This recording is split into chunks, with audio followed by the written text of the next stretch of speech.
High! আরেকটা নতুন video নিয়ে চলে এসেছি। এটা ছিল কার্তিক পুজোর ভিডিও। দেখেছো? কার্তিক দেখি এরকম দৌড়ে পালালো।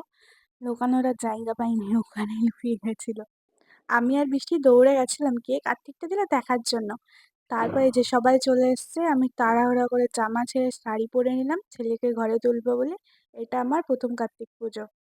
তারপর একবার প্রণাম করে নিয়ে মা জলের তাড়া দিল আমার ছেলেকে, তারপর আমি ঘরে নিয়ে গেলাম। ভাগ্যিস কোনো ফর্দ দেয়নি, সবাই ফর্দতে যত যা লিখে দেয় যাই হোক। তারপর কার্তিক ঠাকুরকে কোলে কোলে নিয়ে এক কোণায় বসিয়ে রাখলাম। আবার কিছুক্ষণ পর দেখছি মোম ফাটছে, যে আবার একজন ঠাকুর দিয়ে গেছে।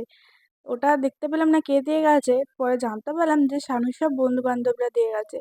তো এই ছেলেকেও কোলে নিয়ে ঘরে ঢোকালাম। এই যে মা আবার আমার ওই বাড়িতে বাবা মা সবাইকে ভিডিও কল করে দেখাচ্ছে যে জোড়া কার্তিক এসছে, 2 ছেলে এসছে, সবাইকে তারপরে নিমন্ত্রণ করে দিল। নিমন্ত্রণ আগেই করেছিল, কারণ আমরা বুঝতেই পেরেছিলাম যে এবার দেবে।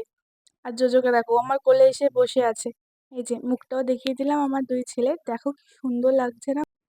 তারপর এই যে 3 মিস্ত্রি মিলে বাড়ির ডেকোরেশনের কাজ শুরু করে দিয়েছে, বাবা, পুচুদা আর শানু মিলে। তারপর আমার পাশের বাড়িতে মানে আমার আরেক জায়গায়ও ঠাকুর দিয়ে গেছিল, তো তারা এখানে থাকে না, তারা দুর্গাপুর থেকে। তাই তাদের ছেলেকে আমি কোলে করে তুলে তাদের ঘরে রেখে এসেছিলাম। আরও ঠাকুর দেওয়ার নাকি কথা ছিল, যেহেতু জোড়া কার্তিক হয়েছে তাই বন্ধুরা আর দেয়নি। তারপরের দিন সকালে প্রথমে আমি আমার গাছে জল দিয়ে দিলাম। এই যে আমরা যেহেতু ঘুরতে যাব, তাই আমি আর শানু মিলে সব ঠান্ডার জিনিস রোদে দিচ্ছিলাম, যেগুলো নিয়ে যাব। এটা মানালি থেকে কিনেছিলাম, খুব সুন্দর এটা। তারপরে মা আর ফুচুদা মিলে ফর্দ লিখছিল। তারপর আমি আর বাবা চলে গেছিলাম হাটে। তারপর ফল প্রসাদের জন্য ওখানে ফর্দ দিয়ে এসেছিলাম। যেহেতু সবাই খিচুড়ির ডিমান্ড করেছিল, তাই আমরা রাতেই করে দিচ্ছিলাম, কারণ আমাদের পরের দিন কাজ ছিল। আর তারপরের দিন আমরা রাইডে বেরোবো। এই যে তোড়জোড় শুরু হয়ে গেছে। আমি স্নান টান করে এসে সব ডেকোরেশন নিয়ে এসে আমার 2 ছেলেকে সাজাতে লেগে গেছিলাম। কি সুন্দর লাগছে না? আমার তো খুব ভালোই লাগছিল সব নিজের হাতে করতে। তারপর আমি এগুলো গোছানোর পর আমি যখন রেডি হতে গেছিলাম, মা ফল-টল সবকিছু কেটে দিয়েছিল। তার মধ্যে আমার ওই বাড়ি থেকে সবাই চলে এসেছিল। আমার মামু এসেছিল, আমার দাদু দিদা এসেছিল। এই যে জোজোকে দেখো, ওদের দেখে কত আনন্দ। আর এই যে মামু এসে ১ম এ এই আমার দেখো, ভিডিও এই বানাতে দেখো শুরু আলপনা, করল। এই আলপনা। Artist artist. তারপর সব কমপ্লিট করতে করতে সন্ধ্যে হয়ে গেছিল। আর দেখেছো চোখ মুখ সব ভেতরে ঢুকে গেছে। যাই হোক, তারপর তাড়াহুড়ো করে রেডি হয়ে নিলাম। এই শাড়িটা আমাকে ওই বাড়ি থেকে দিয়ে গেছে। আর এই যে দুজনাকে দেখো।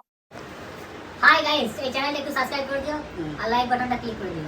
আর পুচুদার জন্য একটা মেয়ে খুঁজে দিও। নো এটা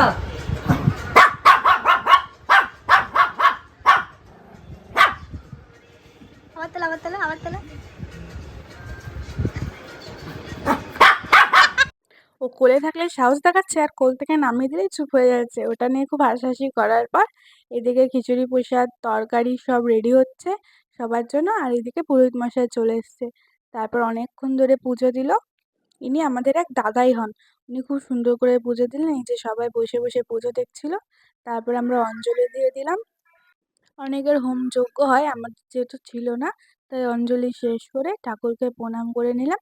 আর পুরোহিত মশাই আমার আঁচলে কটা ফুল দিয়ে দিয়েছিল। তারপর পুজো কমপ্লিট হয়ে যাওয়ার পর সবাইকে খাওয়ানোর জন্য বসিয়ে দিয়েছিলাম। তারপর সবাই বাড়ির সবাই মিলে সবাইকে সার্ভ করে দিচ্ছিল, প্রায় ৮০ জনের কাছাকাছি খেয়েছিল।